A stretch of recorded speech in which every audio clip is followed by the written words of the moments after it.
Hello दोस्तों, आज हम केसरिया में माइल भोले बाबा कहाँ से आए और कैसे बने, इसके बारे में पूरी जानकारी हिंदी में जानेंगे। केसरिया में मिले भोले बाबा कहाँ से आए और कैसे।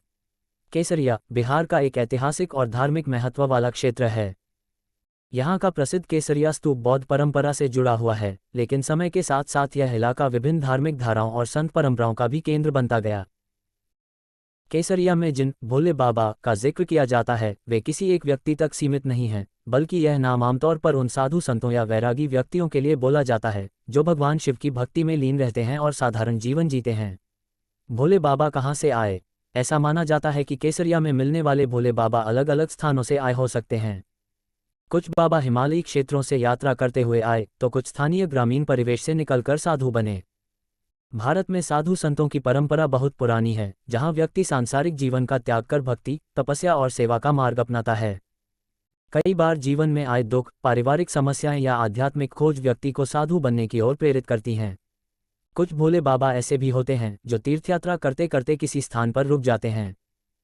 केसरिया जैसे शांत और धार्मिक वातावरण वाले क्षेत्र उन्हें ध्यान और साधना के लिए उपयुक्त लगते हैं, इसलिए वे वहीं आश्रम या कुटिया बनाकर रहने लगते हैं। वे कैसे प्रसिद्ध हुए? भोले बाबा की पहचान आमतौर पर उनके सरल व्यवहार, भक्तिभाव और कथित चमत्कारों से बनती है। ग्रामीण क्षेत्रों में जब कोई साधु लोगों की समस्याएं सुनता है, उन्हें सांत्वना देता है या धार्मिक उपदेश देता है, तो धीरे धीरे लोगों की आस्था बढ़ने लगती है। कई बार लोग मानते हैं कि बाबा की कृपा से बीमारी ठीक हुई, मनोकामना पूरी हुई या संकट टल गया। ऐसे अनुभवों की कहानियां फैलती हैं और बाबा की प्रसिद्धि बढ़ जाती है। भोले बाबा अक्सर भस्म लगाना, रुद्राक्ष पहनना, बोल बम या ओम नमः शिवाय का जाप करना जैसी शिव परंपराओं का पालन करते हैं।